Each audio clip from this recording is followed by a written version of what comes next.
Topic is on semen analysis and body fluid examination.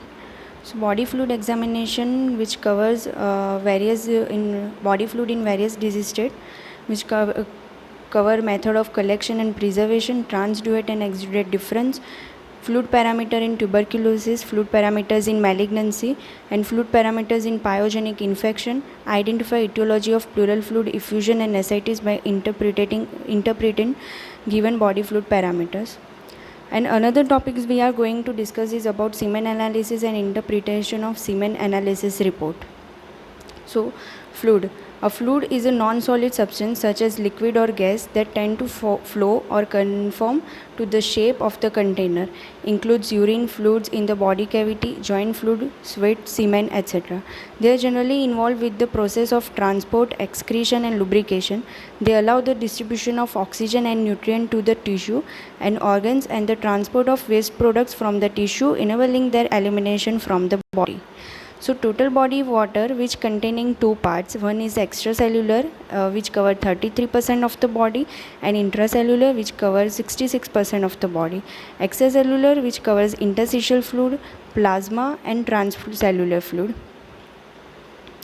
So transcellular fluid is a small compartment that represent all those body fluid which are formed from the transport activity of the cell.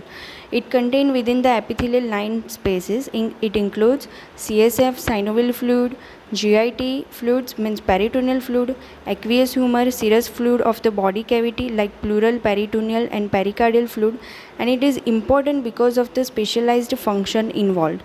It is the smallest component of the extracellular fluid which cover only less than 1%. So, accumulation of the excess body fluid. Body fluids are necessary for the lubrication of the body cavity or organ interface during the movement. A delicate equilibrium is maintained by the capillaries and the lymphatic vessels. Any obstruction or altered pressure in these vessels can affect the amount of fluids and its constituents. Several forces within the outside of the capillary work together to maintain the fluid equilibrium. The tissue's colloidal osmotic pressure means interstitial fluid pressure along with the capillary's hydrostatic pressure, that is the filtration pressure regulate the outward flow of the fluid from the capillary. The colloidal osmotic pressure of the capillary and the tissue's hydrostate the inward flow of the fluid into the capillary from the tissue. However, an imbalance in the pressure causes the excess egress of the fluid into the tissue space and can lead to the accumulation of the fluids. So body fluids including peritoneal fluid, pleural fluid, pericardial and the synovial fluids mainly. Pleural fluid, pleural cavity, potential space between the chest wall and the lung, which is lined by the epithelium and which is known as mesothelium, which contain less than 10 ml in each pleural fluid and ultrafiltrate of the plasma and which lubricate the two opposing parietal and the visceral pleural layer. Resorption of the pleural fluid occurs through lymphatics and the venules in the visceral pleura. Accumulation of excess fluid in the pleural cavity, which is known as pleural effusion. So thoracocentesis, what is a thoracocentesis? It is a procedure during which a needle is inserted into the pleural space and the pleural fluid is removed. So what is the function of this thoracocentesis is one is diagnostic and another is therapeutic. Diagnostic means removal of small volume of pleural fluid for analysis like emphysema, malignancy, tuberculous effusion, fungal infusion, esophageal rupture or chylothorax, hemothorax, rheumatoid pleurisy or lupus pleurisy. And therapeutic means thoracocentesis is performed either to relieve the respiratory insufficiency due to massive pleural effusion or to introduce anti-neoplastic drugs. Pleural fluid. The test is no more invasive than having a blood drawn. There is no special preparation. Patient should not cough, breathe deeply or move during the test to avoid the injury to the lung. Patient may have a chest x-ray before or after the test. Patient should be direction to sit on the edge of the chair or on the bed with his head and the arm resting on the table. Clean the skin around the insertion site and wrap the area. A local pain-killing medicine like anesthetic is injected into the skin, which stings a bit, but only for a few seconds. The thoracocentesis needle is inserted above the rib into the pocket of the fluid. As fluid drains into the collection bottle, many people cough a bit as the lung re-expand to fill the space where the fluid had been. This sensation normally lasts for the few hours after the test is completed. Patient should tell to health worker provider if he has a sharp chest pain or shortness of breath. So this is the procedure. Patient sitting upright and the leaning on the table, and the pleural fluid space is exposed. Now the thoracocentesis procedure can be done by this. So for the diagnostic studies, pleural fluid is collected in the heparinized tube to prevent the clotting. For cell count, sample is collected in the EDTA anticoagulant. For microbiological studies, sterile sample tubes are necessary. For culture, aliquot of the sample are best inoculated in the blood culture bottle at the bedside. In suspected malignancy, maximum amount of fluid should be submitted to to enhance the cellular yield. Risk involved in the thoracocentesis during thoracocentesis is collapse of the lung, excessive loss of blood, fluid reaccumulation, infection, pulmonary edema, respiratory distress, and fainting. And the contraindication for the thoracocentesis are in non-cooperative condition, when the patient having the coagulation disorder or respiratory insufficiency, infection at the site of the chest, wall puncture, ventilation, a small volume of fluid, unstable angina, and cardiac arrhythmia, etc. So what is the difference between transudate and exudate? The accumulated pleural fluid may be either transudate or exudate. Transudate is result from the non-inflammatory condition and it is because of increased capillary hydrostatic pressure or low oncotic pressure, and exudate result from the inflammatory condition and are due to the increased capillary permeability like infection or obstruction of the pleural lymphatics, malignancy, etc. Further testing for the transudate is not required while it is necessary for analyze the exudate further. So here is the difference between the transudate and exudate. One important is transudate is non-inflammatory and exudate is inflammatory, and transudate is mostly usually bilateral, but exudate is usually unilateral. The mechanism is different, that is as we see, transudate is raise hydrostatic pressure and reduce oncotic pressure, but in the exudate increase capillary permeability or lymphatic obstruction. Appearance in the transudate is clear or the straw colored and does not clot, but exudate fluid is turbid and often clot. Specific gravity is, of course, in the exudate it is more. Even the protein LDH and the ratio of pleural fluid LDH and serum LDH, all these parameters are raised in the exudate. Cells are few lymphocyte and mesothelial cells are present in the transudate, but in the exudate many inflammatory cells are present, and the pleural fluid pH, which is less in the exudate and more alkaline in the transudate. Routine examination of the pleural fluid. Once we get the pleural fluid, we first see the appearance, then we do the chemical examination. In the appearance, the color of the fluid, that it is a clear pale yellow or straw color, or if it is clotted or not. Then in the chemical examination, the pleural fluid protein upon serum protein ratio more than 0.5, pleural fluid LDH among serum LDH more than 0.6, and pleural fluid LDH above 2/3 of the upper limit of normal serum LDH. This criteria is called the Lights criteria. And exudate have at least one of the above criteria.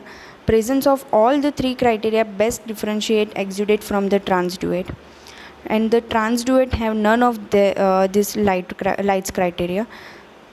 Then we do cell count. Fourth, we do the microbiological examination if there is a presence of AFB bacilli, Ziel-Nielsen stain, or Gram smear. Then cytological examination in case of malignancy. So here is the finding in the main cause of the pleural effusion in the tuberculosis, pneumonia effusion, emphysema, malignancy, and congestive heart failure. Causes of the peritoneal effusions. So normally peritoneal cavity which contain less than 100 ml of the clear straw color fluid. Transduate if peritoneal effusion is seen in the congestive heart failure, hepatic cirrhosis, hypoproteinemia. In the exudate infection like tuberculosis, malignancy, peritonitis, etc. Neoplasm like hepatoma, metastatic carcinoma, lymphoma, mesothelioma, trauma or chylous effusion.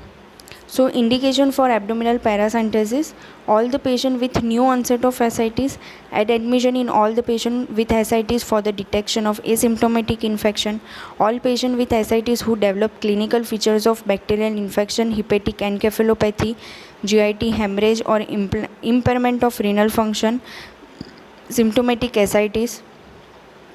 So collection of a peritoneal fluid, how it is done, that a hollow needle is inserted through the abdominal wall, usually left lower quadrant or of abdomen below the border of the shifting dullness into the peritoneal cavity, and fluid 20 to 50 ml is removed under the aseptic precautions.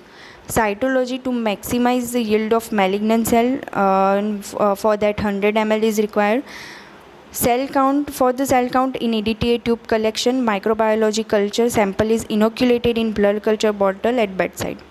So physical examination first we do, the first is a color and how much is amount, and according to that we can go for a gross diagnosis. So test commonly done on the ascitic fluid is white cell count.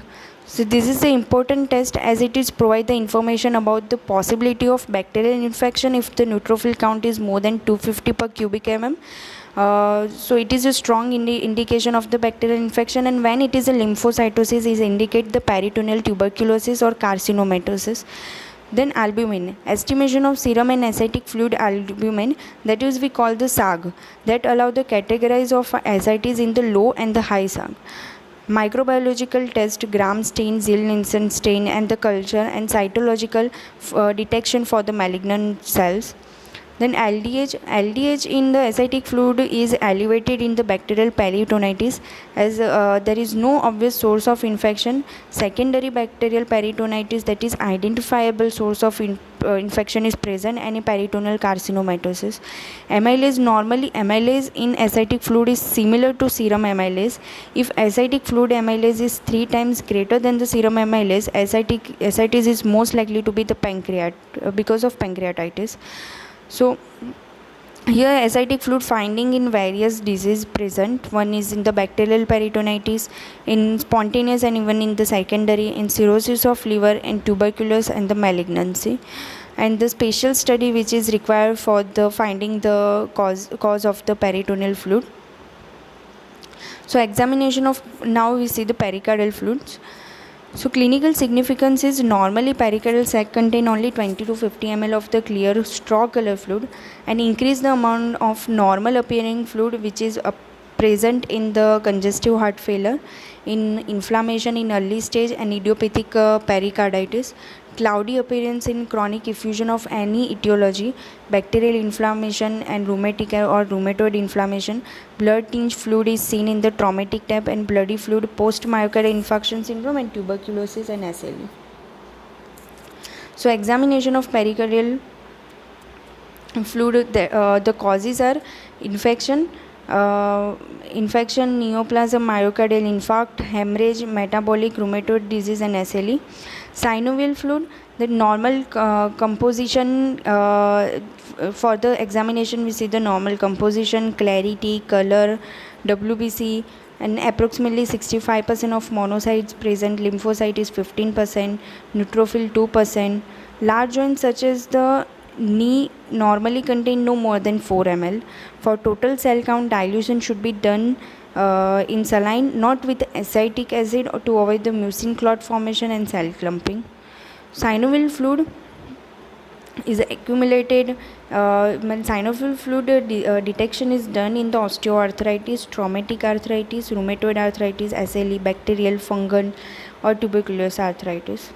Okay. Now we cover semen examination.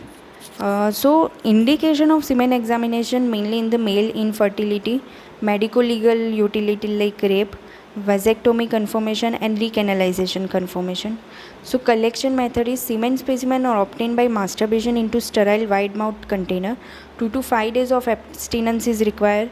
Analyze within 1 hour of collection. If intercourse is the only way to collect the sample, special non-reactive condoms are available. Typically 2 to 3 semens are obtained over a 3-month period prior to making any final conclusion regarding the baseline sperm quality or quantity.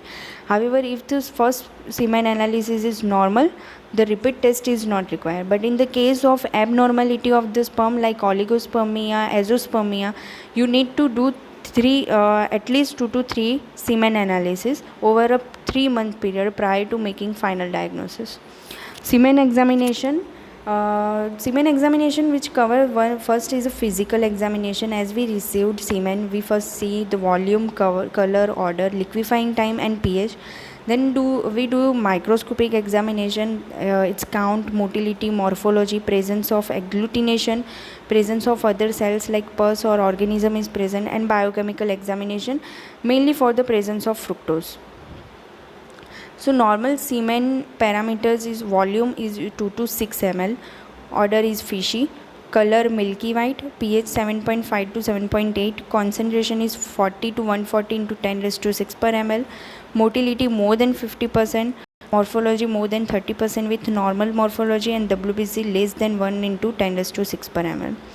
So volume, normal ejection volume is 2 to 6 ml, and 65% of this volume is from the seminal vesicle, 30 to 35% from prostate, and only 5% from vasa rectum.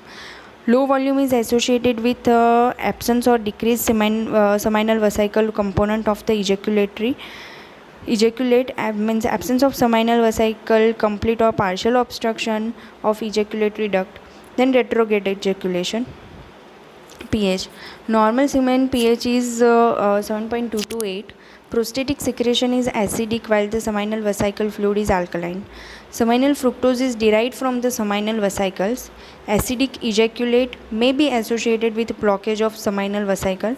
Infection is usually associated with alkaline ejaculate.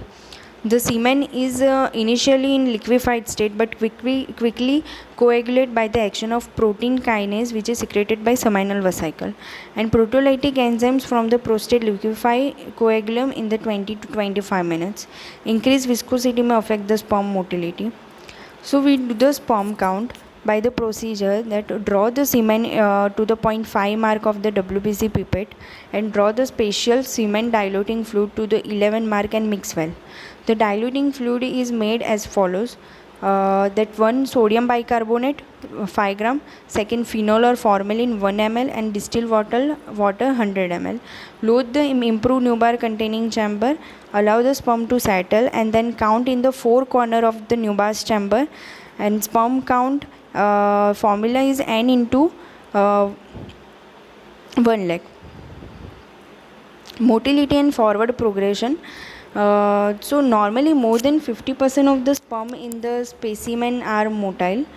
Forward progression describe how fast the motile sperm are moving. So there is a grading from 0 to 4, that no movement. The first is a movement but non-forwarding time. +1 means occasional movement of a few sperm. 2 slow undirected. +2 slow direct forward movement. 3 is fast but undirected, and the 3 is fast directed forward movement.